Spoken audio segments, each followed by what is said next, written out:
it says a lot for me to like have concern for a fictional character that is not exactly my favorite and like make a whole video about them. That's like really concerning if I'm concerned. But hopefully the next time I talk about this character it's because I'm happy with the growth that they have um achieved, and I would hope to be happy that she is finally getting the flowers that she deserves. Hi everyone, my name is itstyreneee and welcome back to my YouTube channel. First of all, I miss showing my face on here. It feels like I haven't showed my face on here probably like 2 to 3 weeks. It's been a long time, but um I'm happy to have my face back. That voiceover thing was just with not the last video but the video before last when I was talking about the 20th anniversary event. That was because I looked a hot mess. My hair wasn't done, and I really thought I'm really a fool for thinking that I was gonna get away with not talking about that and just like tweet about it on Twitter. But then I forgot that I create content based off of that. And I really thought I was slick. I really thought I was going to get away with that and nobody was going to say nothing to me about that. But anyways, so for today's video, I wanted to talk about something or someone who's been on my mind for quite a while, but like in a concerning manner. And that would have to be a character from Kingdom Hearts, and her name is Kairi. Kyrie Irving, that's what I like to call her sometimes. Look, I before we get into the video, please don't forget to like, comment, subscribe, and share. And I wanted to give a little disclaimer that anything I say in here is not out of like hate for her or like Tetsuya Nomura or like the franchise itself. All of it is just a place of concern, possible hope, and faith for this character. So without further ado, let's go ahead and get into the video. So Kairi is really an important character to the story. However, she's been put on the back burner a lot, and I think with that gives a people a excuse to have a disliking to her. And she's not a bad character at all, but I mean, it doesn't necessarily make her a good character either if she's really put to the back a lot, if that makes sense. Now for her to have like little to no development wouldn't be too much of an issue if she was like a brand new character, but she's been a part of the story for 20 years now. Kingdom Hearts has been around for 20 years now. And I think what really bothers me is not even what really irritates me is that characters who were introduced after her have more screen time and development and a storyline more than she does. And I really don't think that there's a legit like reasoning as of why, but she's been here from the very beginning. She does serve purpose, but the question is it enough? So we know that Kairi was sent to Destiny Islands as a kid to discover the Keyblade wielder in that world when she was a little girl.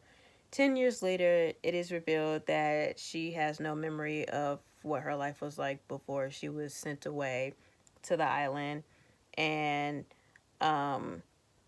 she spends her time with Sora and Riku, and they dream about going off to other worlds, yada, yada, yada.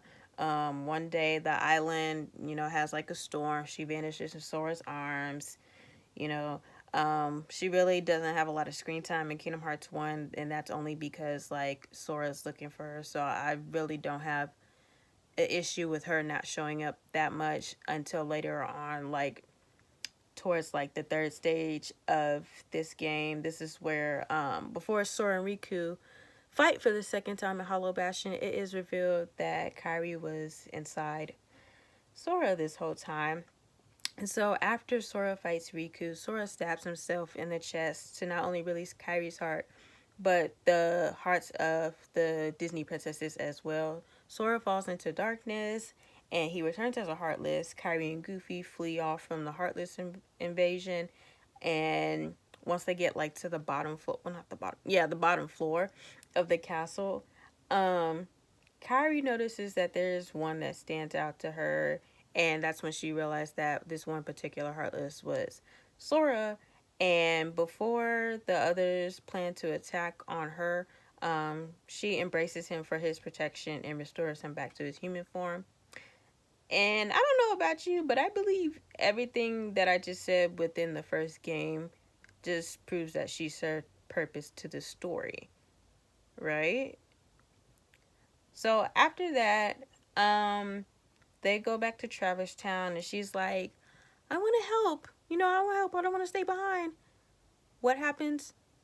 Sora tells her it's probably not the best idea to come along, which he has a point because he just lost her. He doesn't want to lose her again, and he wants her to be safe and just recover. Makes sense. So I'm not really too like upset with that. But what happens in Chain of Memories? No, not even Chain of Memories. What happens at the end of this game, in particular, Kingdom Hearts 1? They get separated. And she goes back to the island by herself. Waiting. So the next game. What happens in Chain of Memories? For her at least? Absolutely nothing. And that is an issue because the characters introduced from this specific game have way more development and involvement in the games that she does. I'm not going to list off all the characters. I mean, if you play Chain of Memories, then you obviously know. Because this video is about Kairi and Kairi only. But in all honesty, I feel like with her being separated from Sora and Riku, they could have shown more of her desire of wanting to be with her friends again than the way they did. And I feel like that's probably another reason why a lot of people couldn't connect with her until later on, which we will get into in a little bit. So moving on to Kingdom Hearts 2, a year passes by since the Destiny Trio separated from each other, and Kairi appears to be older than what she did in the first game. She doesn't remember Sora, but with Roxas's help, her memory comes back to her. And again, not too much screen time for her, not until like the second half where Axel kidnaps her. And she ends up as a prisoner in the world that never was. Okay, so she needs to be rescued again. Okay, fine. So in the finale, Naminé helps Kairi escape from the prison, and she reunites with Riku, who protects her from Saïx. Riku then gives Kairi her own Keyblade to fight back against the Heartless. Now, correct me if I'm wrong, but Kairi herself said that Sora was hopeless without them, implying that she wants to help Sora fight against the darkness. And that lasted probably about like a good 20 seconds or so. Anyways, so all of them are together again. They're all happy. They're having their heart-to-heart moment like, oh my god, I'm so happy to see you. Yeah. All right, now let's go ahead and defeat Organization 13. So Sora fights off the rest of the members of Organization 13 before they get to the leader, Xemnas. So what happens when they go face to face with Xemnas? What happens when Sora, Kairi, Riku, Donald, Goofy, and Mickey stand up to Xemnas? What happens? Xemnas throws a skyscraper at the 6 of them, and only 2 of them were left behind. And who do you think those 2 were? Kairi and Mickey. Okay, so Kairi gets left behind. Again. Okay. So after a few boss fights, Kairi reunites with her friends, and this is where her and Sora have a heart-to-heart moment with Roxas and Naminé. Like, oh, we can be together as long as Sora and Kairi are still with each other, they're close with each other, and we'll never separate again. Isn't that right, Sora? Yeah, we'll never separate again. And what happens? They separate. They separate again. Because for some weird reason, when they all wanted to go home, when there was a portal and they wanted to go home, it closes up on Kairi, leaving Riku and Sora at the world that never was. Mm-hmm. Left behind. Again. Mm-hmm. But that's okay, because what happens at the end of this game, they defeat the Xemnas, and they go back home, and they're all like happily and giggly and like, we're back, we're better than ever, we're together again, nothing's gonna separate us now. And what happens? So Kairi gives Sora a message to Sora from the king. He reads the message and he's like, yeah, I gotta go because they need me. And what is she? She doesn't even argue about it. Not saying she has to like aggressively argue with it, but all she did was, okay, I'll be waiting for you. So she gets left behind. Okay. Doesn't make too much of an appearance in Recoded. This is probably gonna be the first and last time I mention Recoded on this channel. We're not going to get into that, but we are going to jump back 10 years before the events of Kingdom Hearts 1. This is where Birth by Sleep comes into the picture. Aqua meets Kairi, who is being chased after the Unburst, and Aqua immediately just goes into like defense mode and tries to protect her. Being the fearful little girl that she was, Kairi was hiding behind Aqua, and Aqua was like, oh, I can sense like she has this pure light, you know, she's very delicate, so I have to protect her. Unintentionally, she accidentally gives Kairi the ability to wield a Keyblade, which is why she was able to swing, and do that 1-2 combo she did in Kingdom Hearts 2. Not to mention with Kingdom Hearts 2, we're gonna go back into Kingdom Hearts 2 for a little bit. She only fought for like, I think we only saw her like fight like about like 15 to 20 seconds at the most. And we didn't even have her as a party member. But we had Riku, right? I don't have an issue with Riku. I don't want y'all sitting here thinking I have an issue with Riku, because y'all know that Riku is my favorite male character. But at least we know how she's able to wield a Keyblade. So, moving on to Dream Drop Distance. Absolutely no screen time whatsoever until the secret ending of this game. Riku brings Kairi to the mysterious tower so she can train with Merlin to fight in the Keyblade War, because Yensid believes that there's a new version of Organization 13, and that they would capture the 7 princesses apart to create a Keyblade. Not Key-E-Y, but X-Blade. Confusing, yeah, I know. And what does this little girl do? Nothing. Technically, 0.2 Birth by Sleep, well, Birth by Sleep 0.2 takes place after this. And I can't really be mad at nobody, because this game is centered around Aqua and Mickey is telling a story. So, like, yeah, they're going to have to sit down and listen to the story. So I can't really be too mad at that. And after that, she goes off in into training with Lee and with the help of Merlin. So this is where things get interesting. So Kingdom Hearts 3. Kingdom Hearts 3, the first game, and this one, 17 years apart, is the first game that we see Kairi in action since Kingdom Hearts 2. Kingdom Hearts 2 and Kingdom Hearts 3 are 17 years apart. I do want to mention that. And within those 17 years, or 6, it just depends on what kind of person you are. I say 17. A lot of people say 6 because 2013, that's when it was announced that it was like now in development and things of that sort. But you would think by now, within the space between Kingdom Hearts 2 and Kingdom Hearts 3, that we would possibly have Kairi as a playable character, right? Because Riku is the second one, and then we've had Roxas, and then the Wayfinder tree. You would think Kairi would finally be a playable character, right? Absolutely wrong. And I just lost my point, but that's okay.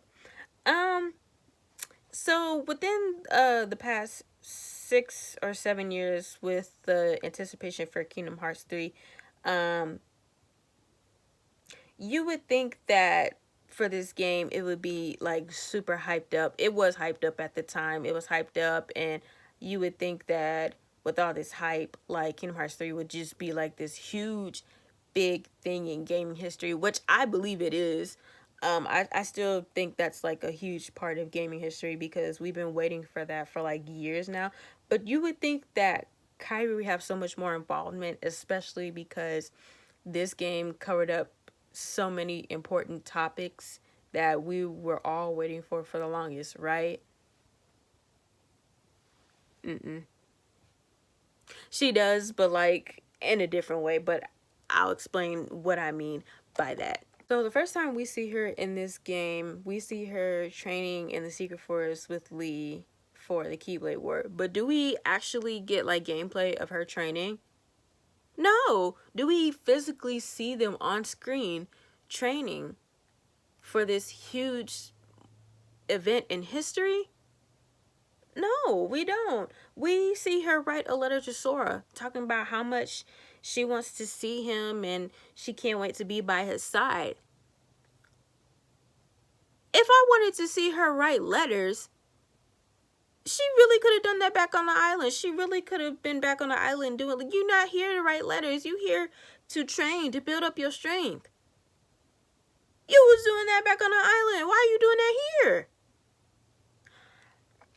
So she does also express that, also wanting to help in the Keyblade War. She also expressed that she wants to help Naminé be free, which I applaud her for that because I feel like a lot of people don't really acknowledge. I feel like a lot of people don't really acknowledge Kairi wanting to help Naminé because Naminé is a part of Kairi. Like, yes, Sora's like, well, I gotta tell her thank you, and Riku is like very thankful for her, you know, helping out when bringing Sora back and stuff. But I feel like the main, like Kairi being wanting to help her, I feel like that's really big because not only is just like girls wanting to help girls, but she's a part of her as well. So later on with the Guardians of Light at the Mysterious Tower, that's when Yen says like, okay, get ready for the war because it's big and we should be ready. Fast forward to the Keyblade War. The 9 of them encounter Terra Nord, and he just immediately just starts like attacking all of them. No hesitation, no questions asked. He ain't got to say a word. He goes for Vin, then he tries for Kairi, but then that's when Axel or Lee steps in and tries to protect her. He gets Millie Rock to the other side of the field or whatever, or the graveyard rather, and then he almost kills Kairi, and that's when she freezes up. Now, before Melody, A Memory, and Remind was a thing, when I saw this scene, when she was just sitting there, or standing there rather, and he was about to kill her, I was like, do something. Do something. But you know what happens? That's when Sora steps in and hugs her. Like that was going to do something. But that's all right. Because that's when Goofy steps in, and that's when Donald steps in. And that's when Donald canonically becomes the strongest character in the Square Enix universe. But we're not going to get too deep into that. That's something to talk about like on another day.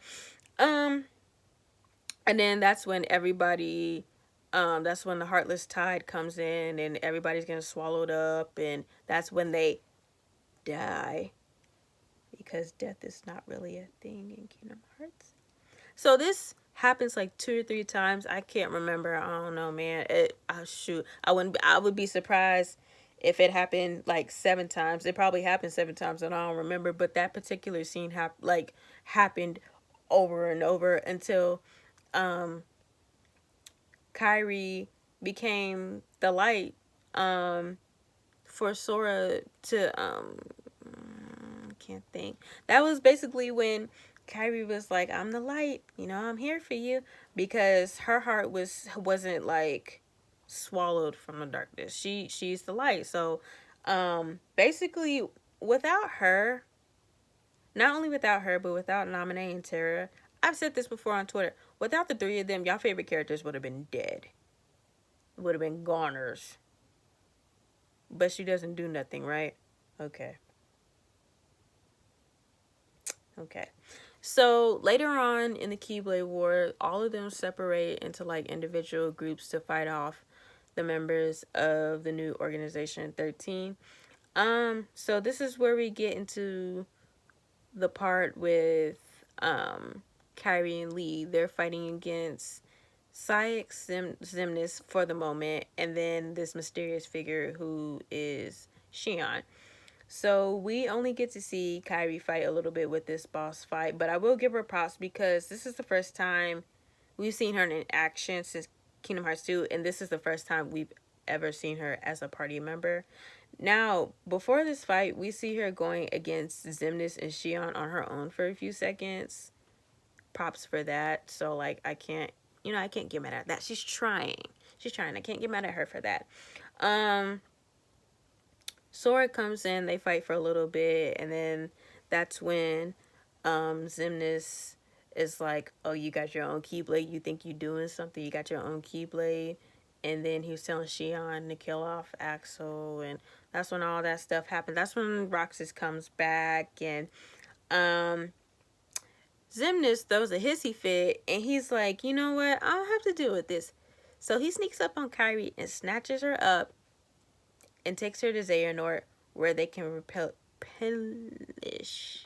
I think I said that wrong. Basically, when they can turn the hearts of light into darkness. Basically, that's what I'm just going to say because I can't talk at this moment. So, later on, Sora, Riku, and Mickey go head-to-head with young Xehanort and some Xemnas. And Xehanort strikes Kairi down in a way to give, like, Sora a reason to fight.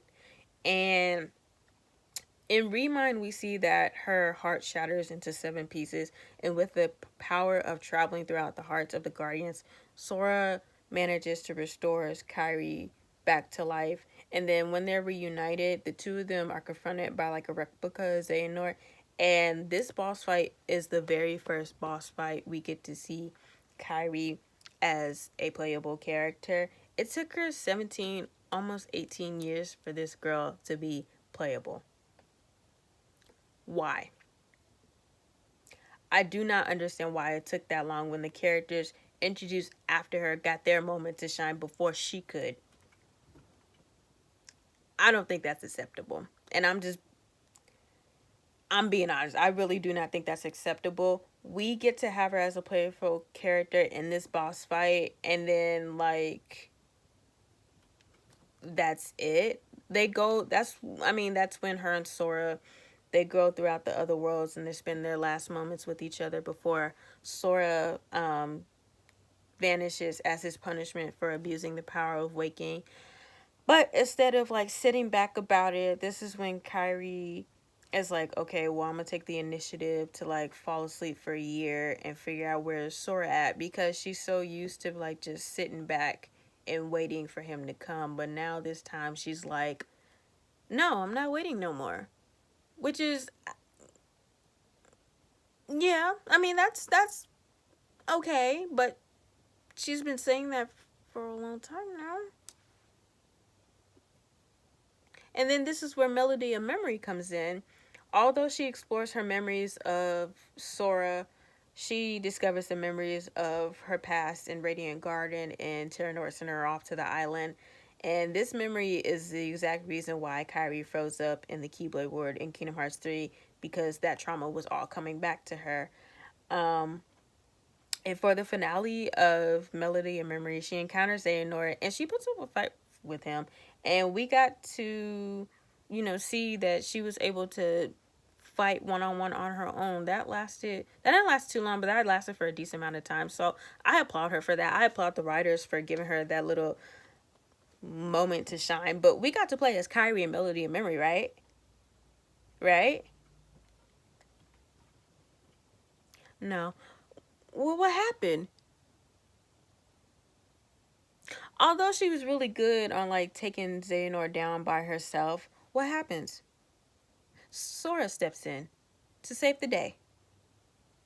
And we fight as Sora in the final boss fight in this game.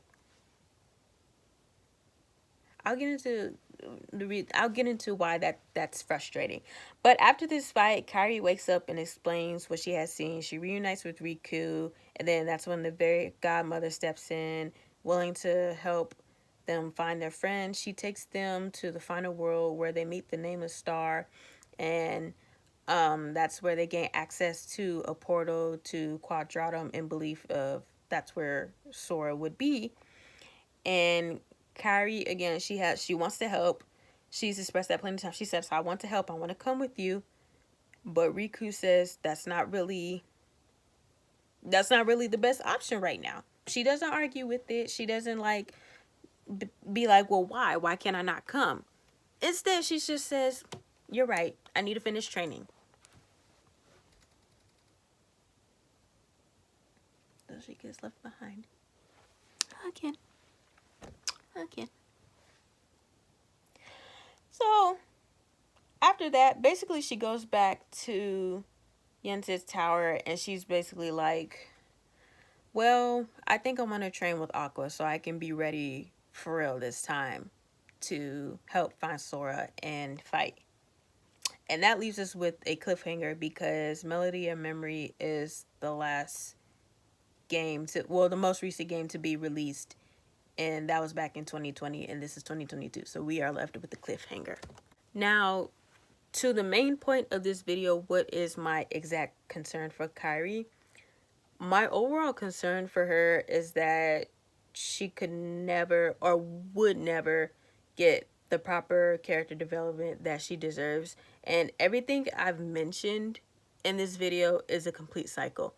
Everything is a cycle of needing to be rescued.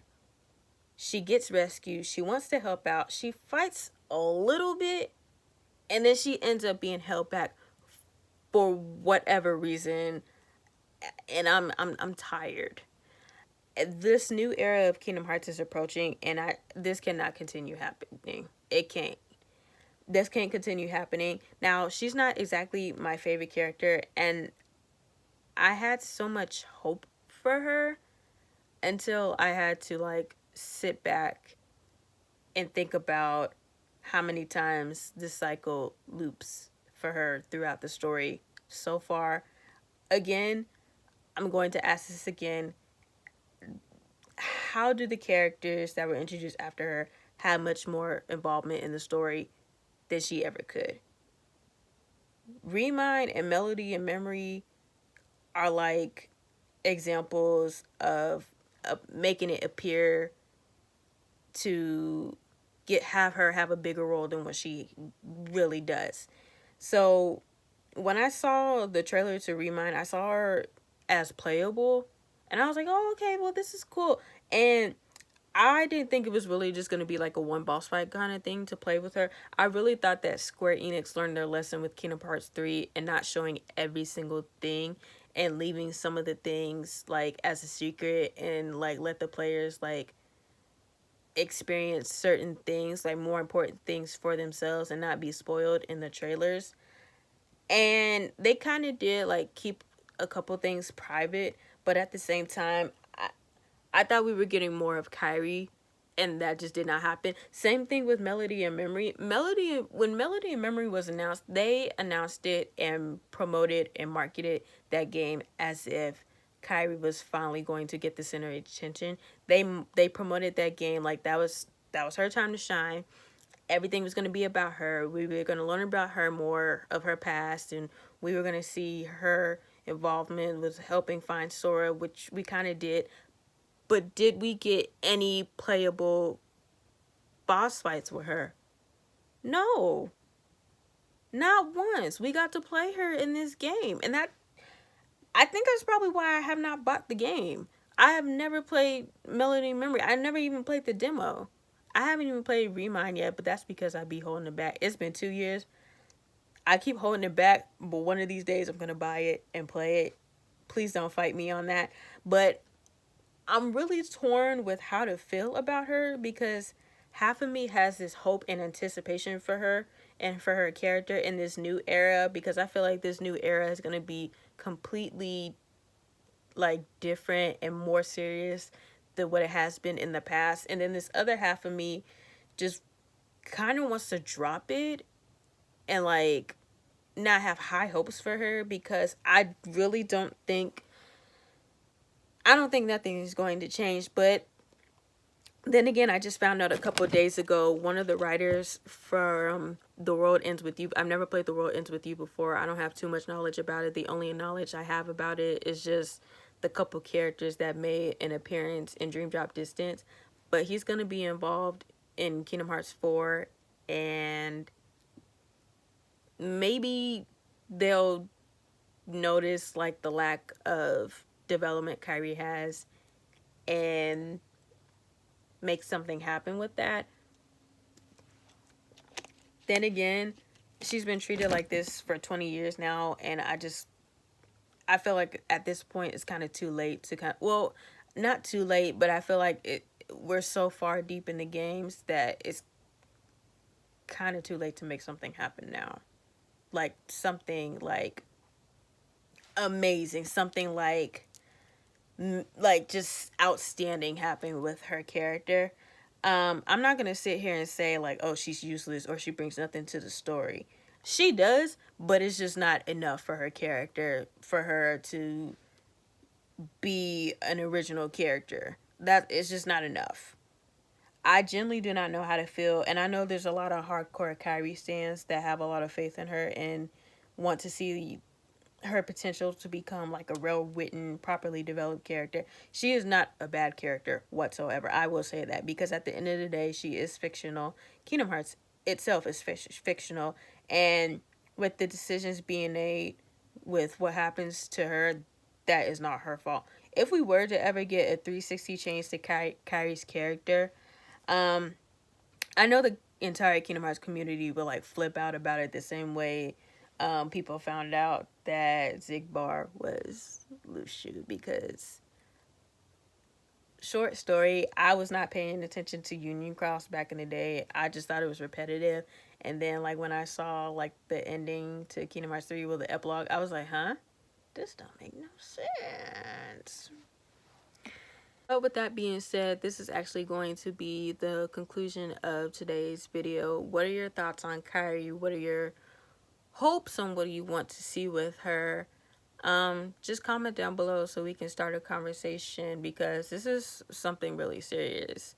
And yeah, so follow me on all of my social media. It's going to be in the description box down below. Don't forget to like, comment, subscribe, and share. Thank y'all so much for sitting here and listening to me ramble about a character that I have a lot of concern for, but isn't exactly my favorite. And yeah, thank you so much for watching, and I will see you guys in the next video.